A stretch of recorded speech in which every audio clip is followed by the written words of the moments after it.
नमस्कार, मैं हूं शिवा पुरोहित और आप हैं इस वक्त सागर टीवी न्यूज़ के साथ। सागर टीवी न्यूज़ में आज बात करेंगे सुर्खी की सियासत की।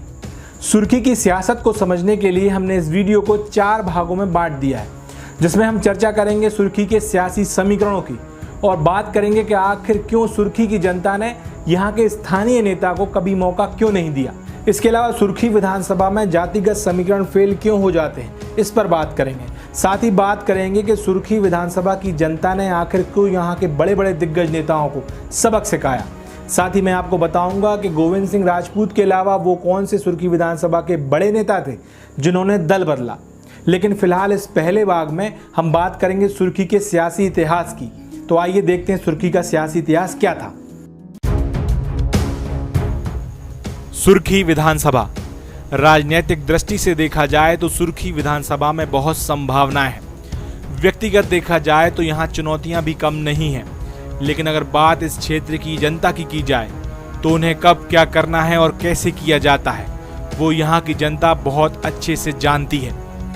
सुर्खी विधानसभा सागर जिले की सबसे महत्वपूर्ण विधानसभा में से एक है, जिसकी सीमाएं विदिशा रायसेन जिलों को छूती है।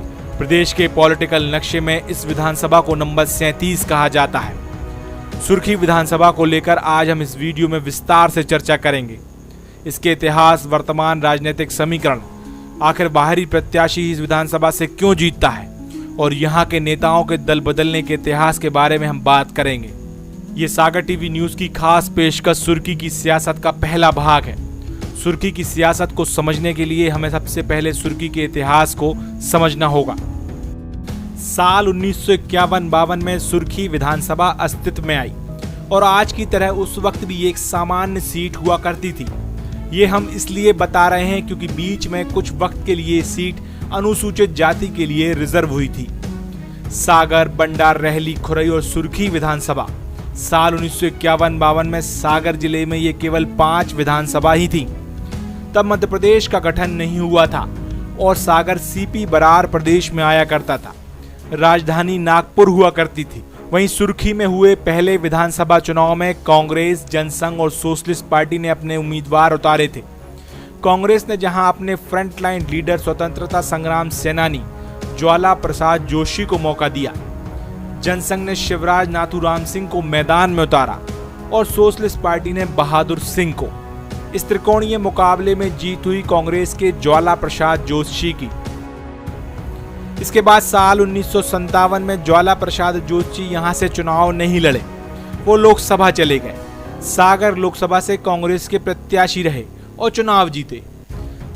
यहां सुर्खी में कांग्रेस ने भरोसा जताया एक डॉक्टर पर।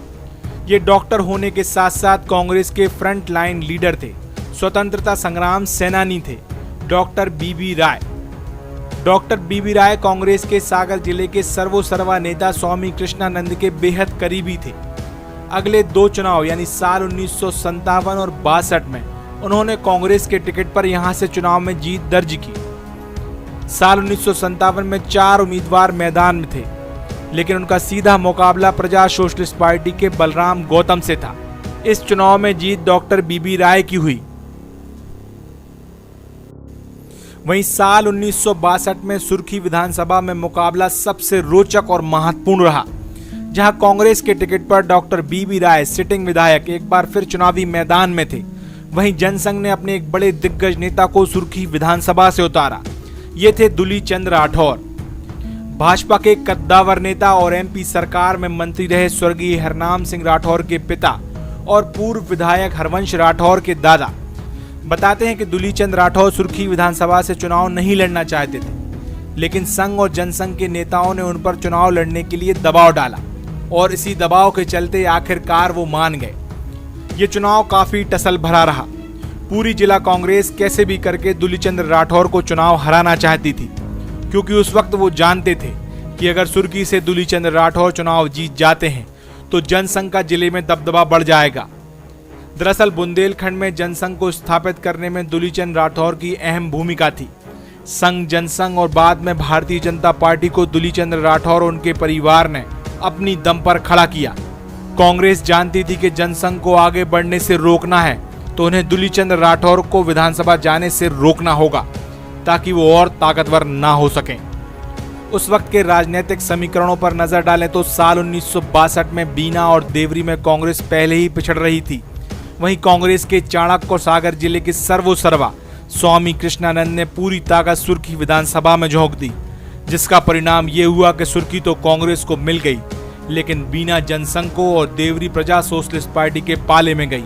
और सुर्खी विधानसभा को बचाने और दुलीचंद राठौर को जीतने से रोकने के चक्कर में खुद स्वामी कृष्णानंद करीब 450 वोट से बंडा विधानसभा से चुनाव हार गए और इस तरह डॉक्टर बीबी राय यहां से फिर विधायक चुनकर आए।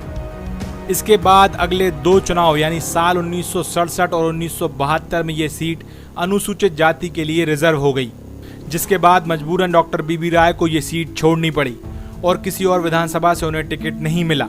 हालांकि 1967 के चुनाव में उन्होंने रहली विधानसभा से जरूर टिकट मांगा था। उधर स्वामी कृष्णानंद भी साल 1962 की हार के बाद कुछ वक्त तक जिला कांग्रेस के अध्यक्ष रहे और फिर उन्होंने त्यागपत्र देकर धीरे धीरे राजनीति से भी संन्यास ले लिया। साल 1967 और 1972 2 बार के चुनाव में सुर्खी विधानसभा अनुसूचित जाति के लिए आरक्षित हो गई। कांग्रेस के बड़े नेता और स्वतंत्रता संग्राम सेनानी खुरई विधानसभा से साल 1951-52 में विधायक रहे गया प्रसाद कबीरपंथी और जनसंघ के बड़े नेता और स्वतंत्रता संग्राम सेनानी नर्मदा प्रसाद राय चुनावी मैदान में आमने सामने रहे।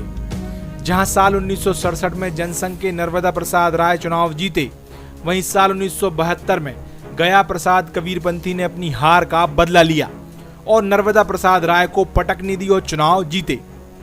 साल 1977 आते आते देश में बहुत कुछ बदल गया था। इंदिरा गांधी के इमरजेंसी लगाए जाने से देश में एक नाराजगी थी। हालात कांग्रेस के पक्ष में नहीं थे।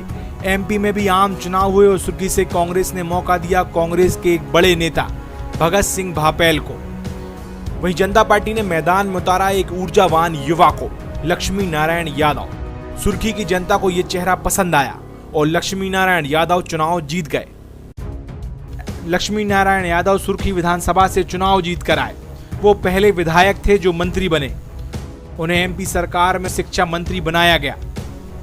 उधर साल 1980 और 1985 के 2 चुनावों में कांग्रेस ने सुर्खी विधानसभा से वापसी की। कांग्रेस के कद्दावर नेता विट्ठल भाई पटेल यहां से चुनाव जीते और वो भी मंत्री बने। इन दोनों चुनावों में उनके निकटतम प्रत्याशी लक्ष्मी नारायण यादव ही रहे। विट्ठल भाई पटेल कांग्रेस के डायनामिक नेताओं में थे। साहित्यकार, लेखक, कवि और फिल्म गीतकार होने के साथ साथ एक मंजे हुए नेता थे। 10 साल लगातार सुर्खी विधानसभा से विधायक रहने के बाद साल 1990 में इस बार जनता दल के टिकट पर लक्ष्मी नारायण यादव चुनावी मैदान में उतरे और चुनाव जीते। अपनी 2 हार का बदला उन्होंने विट्ठल भाई पटेल से लिया। इसके बाद साल 1993 में एमपी में हुए विधानसभा चुनाव में सुर्खी विधानसभा से बीजेपी के एक युवा नेता ने दोनों दिग्गजों विट्ठल भाई पटेल और लक्ष्मी नारायण यादव को पटकनी दे दी थी। ये युवा नेता थे भूपेंद्र सिंह। भाजपा के कद्दावर नेता हरनाम सिंह राठौर के शिष्य रहे भूपेंद्र सिंह को बीजेपी ने सुर्खी विधानसभा से मैदान में उतारा। इस चुनाव में मिली हार के बाद विट्ठल भाई पटेल फिर कभी चुनाव नहीं लड़े। वहीं लक्ष्मी नारायण यादव ने भी फिर कभी सुर्खी विधानसभा से चुनाव नहीं लड़ा। उस वक्त का बीजेपी का ये युवा नेता आज की राजनीति के कद्दावर नेताओं में है, भूपेंद्र सिंह ठाकुर। अगले चुनाव में भी उन्होंने यहां से जीत दर्ज की। साल 1998 में उन्होंने कांटे की टक्कर में गोविंद सिंह राजपूत को चुनाव हराया, लेकिन गोविंद सिंह राजपूत भी कच्चे खिलाड़ियों में नहीं थे। उन्होंने अगले 5 साल पूरी ताकत सुर्खी विधानसभा में झोंक दी और इसका नतीजा ये हुआ कि साल 2003 में भूपेंद्र सिंह गोविंद सिंह राजपूत के हाथों हार गए। इसके बाद भूपेंद्र सिंह ने अपनी सीट बदल ली और वो खुरई विधानसभा से चुनाव लड़े, जहां साल 2008 में भी उन्हें हार का सामना करना पड़ा। सुर्खी विधानसभा से साल 2008 के विधानसभा चुनाव में गोविंद सिंह राजपूत के मुकाबले बीजेपी के उम्मीदवार रहे राजेंद्र सिंह मोकलपुर।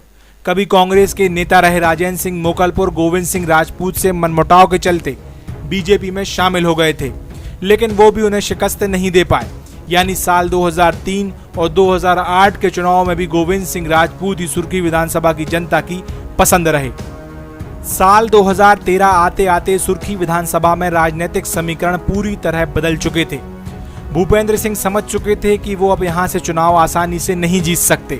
वो किंग नहीं अब किंग मेकर की भूमिका में रहकर गोविंद सिंह को चुनाव हरा सकते हैं, वो भी एक सोची समझी रणनीति के तहत। उन्होंने साल 2003 में अपनी हार और उसके बाद साल 2008 में राजेंद्र सिंह मोकलपुर की हार के बाद एक नई रणनीति बना ली थी और इस सब में उनका साथ दिया उनके सबसे करीबी एमपी के तत्कालीन सीएम शिवराज सिंह चौहान ने। सबसे पहले शिवराज सिंह चौहान ने भूपेंद्र सिंह के राजनीतिक कैरियर को बचाने के लिए उन्हें सागर लोकसभा सीट से टिकट दिलवाया। साथ ही कांग्रेस के दिग्गज नेता संतोष साहू को एक वादे के साथ बीजेपी में शामिल करवाया। भूपेंद्र सिंह साल 2009 के लोकसभा चुनाव को जीते और संतोष साहू से किए वादे के मुताबिक साल 2013 में संतोष साहू की बेटी पारुल साहू को सुर्खी विधानसभा से चुनावी मैदान में उतारा। सुर्खी विधानसभा से भले ही चुनाव पारुल साहू लड़ रही थी, लेकिन उनके पीछे एक त्रिशक्ति काम कर रही थी। ये त्रिशक्ति थी भूपेंद्र सिंह, राजेंद्र सिंह मोकलपुर और खुद संतोष साहू। ये तीनों जानते थे कि गोविंद सिंह राजपूत को अकेले हराना किसी के बस की बात नहीं है, इसलिए तीनों ने मिलकर सुर्खी विधानसभा में फतेह का झंडा गाड़ा और पारुल साहू ने साल 2013 का चुनाव बीजेपी के टिकट पर जीता और गोविंद सिंह राजपूत को शिकस्त दी और यहां से विधायक चुनकर आई। ये मुकाबला बेहद रोचक था और कांटे की टक्कर वाला था। लेकिन ठीक अगला चुनाव साल 2018 का रिकॉर्ड मतों से गोविंद सिंह राजपूत ने कांग्रेस के टिकट पर जीता। उन्होंने पूर्व मंत्री और तत्कालीन सांसद रहे सुर्खी से पूर्व विधायक लक्ष्मी नारायण यादव के पुत्र सुधीर यादव को चुनाव हराया। 2018 में 15 साल बाद एमपी में कांग्रेस की सरकार बनी। गोविंद सिंह राजपूत इस सरकार में मंत्री बनाए गए, लेकिन आज उन्होंने अपने नेता ज्योतिरादित्य सिंधिया के साथ कांग्रेस छोड़ दी है। विधायकी से भी इस्तीफा दे दिया है। कांग्रेस की कमलनाथ सरकार को गिरा दिया है और इसी वजह से अब सुर्खी में उपचुनाव होने हैं। आने वाले उपचुनाव में वो सुर्खी विधानसभा से भाजपा का चेहरा होंगे, ये बात भी तय है। सुर्खी विधानसभा में अब भाजपा एक शक्ति है, जिसमें गोविंद सिंह राजपूत, भूपेंद्र सिंह, राजेंद्र सिंह मोकलपुर, पारुल साहू, सुधीर यादव जैसे नेता अब यहां पर एक साथ हैं। इस शक्ति को हराने के लिए, नए राजनीतिक समीकरण बनाने के लिए कांग्रेस को काफी मेहनत करनी होगी। वहीं आने वाले दिनों में देखना होगा सुर्खी का जिस तरीके से इतिहास रहा है, क्या इस बार भी सुर्खी विधानसभा में कुछ ऐसा होगा जिसकी किसी को उम्मीद ना हो। तो ये था सुर्खी विधानसभा का सियासी इतिहास, जिसमें आपने देखा कि कब किस पार्टी का, कब किस नेता का इस विधानसभा में दबदबा रहा। अगले भाग में मैं आपको बताऊंगा कि आखिर सुर्खी विधानसभा की जनता ने हमेशा क्यों बाहरी प्रत्याशी पर भरोसा जताया। फिलहाल मुझे दीजिए इजाजत, नमस्कार।